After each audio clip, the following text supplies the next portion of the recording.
Incidente ieri pomeriggio verso le 18:30 lungo la strada regionale 308 nel territorio del comune di Loreggia, nell'Alta Padovana.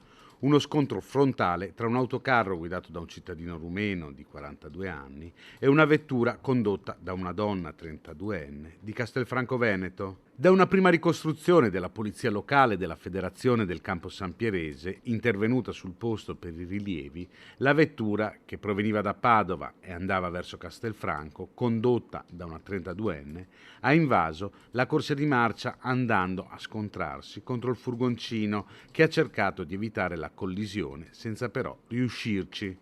Entrambi i conducenti sono rimasti feriti. Soccorsi dal personale del SUEM 118 sono stati portati al pronto soccorso dell'ospedale di Campo San Piero, non in gravi condizioni.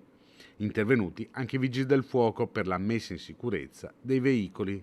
Lunghe code si sono formate in entrambi i sensi di marcia. La polizia locale ha quindi deviato il traffico facendo uscire le auto a Campo San Piero e a Loreggia. Sono stati richiesti esami tossicologici per entrambi i conducenti.